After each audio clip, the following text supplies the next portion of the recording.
Irfana, what's your take on this? Should we be spending our taxpayers' money on helping couples get IVF? Most certainly. I'm of the opinion, having been in this specialty for over 18 years, I understand the emotional impact that subfertility can cause. And I think to just look at it very simplistically as to, one cycle of IVF in the UK versus one cycle of IVF overseas is very unfair. There is a lot of emotional baggage that these couples carry. There's higher rate of couples splitting up, not attending work, and some of them even feeling very suicidal at the end of it. So, I think we need to do a lot more to support these couples. But does that mean offering more IVF to them on the NHS? I think it's about giving timely support. So making couples wait for 2 years, which in itself lowers the lady's subfertility, is very unfair and suboptimal. So what we really need to do is offer the intervention right away so that they have the best chance of conceiving and require less cycles of treatment. OK, Dr. Aswani, what do you think? Yes, I think, firstly, very much recognise the emotional impact of fertility issues with couples. At the end of the day, the first point of call for anyone with fertility issues is the NHS. And certainly initial counselling and initial investigations can be done on the NHS. And it's only at sort of some stage that there's a requirement to have IVF. IVF is available in the NHS, but you're right, it is sort of fulfilling certain criteria. Now, whether it's sort of waiting lists or other issues where patients may fall outside the criteria, but patients sort of seek private treatment.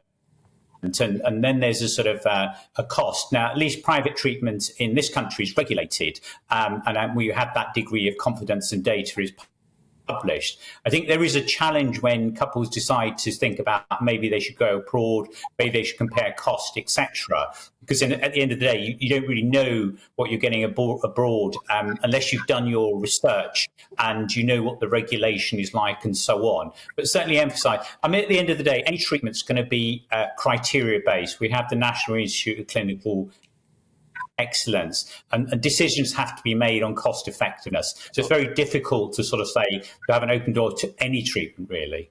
Well, yes, except there is the argument, look, fertility is important to an awful lot of people. Of course it is, and you understand that people want to have a family. But if you are not able to have a family, as tragic as that may be, why should the NHS, why should I be paying for that treatment when we know it is a cash-strapped institution that you must see on the front line all the time? Can't that money be better spent? And as someone emailed in yesterday and said, well, if you can't afford IVF treatment, you can't afford to raise a child. Yeah, I think there can be arguments that... Sorry, go on. I was going to say there can be arguments on both sides, really. But the main issue is that at the end of the day, the NHS is something that's publicly available, and there has to be a fair means of saying what's available under the NHS, and there isn't, and that's what NICE exists for. Ultimately, otherwise, we can extend that principle to other treatments, and it's about fairness and justification. Irfana? They might take, offering treatment to individuals is majority of them are very young individuals and they don't have any other healthcare needs as such. And I think it's very unfair that we are denying them treatment. I think it would be equally unfair if someone who had, lots of healthcare problems went to the NHS and was denied because their case was too complicated and required a lot of funding.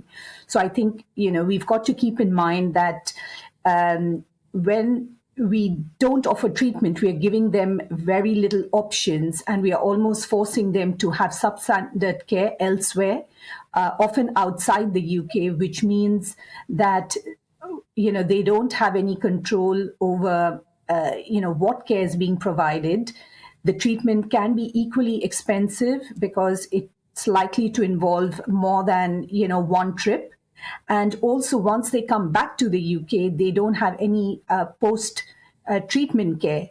And if there is a complication, we anyway have to look after them. So it would be sensible to take action in a manner where it's very controlled. We've given them the best shot at it, because invariably, couples will have a very limited pot of money to spend.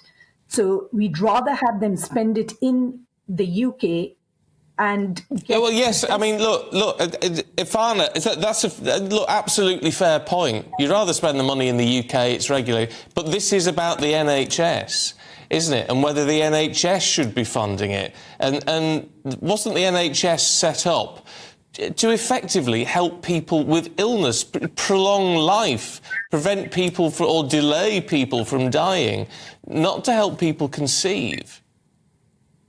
I think, unless you've had subfertility, you can't begin to imagine what it must feel like when, you're a young couple, you're very eager to start a family.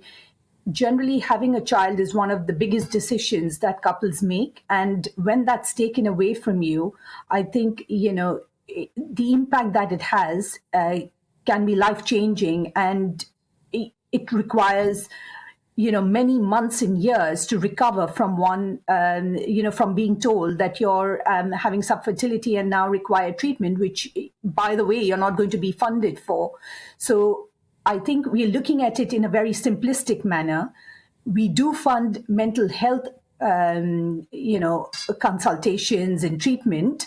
And I think it would be sensible to look at how much money is being spent on mental health, which is caused due to subfertility, only to find that perhaps actually, the impact it's having and the cost of it, when you add that all up, and this cost could be lifelong because they may not recover for many years to come, can actually be even more than just, spending the money in a manner which has given them what they're looking for and they've moved on. So it's very unfair to say, because your problems are, different to mine, I should get the funding because I've got a cardiac problem, but because you've got subfertility, by the way, that's a lifestyle choice. You don't deserve to be funded.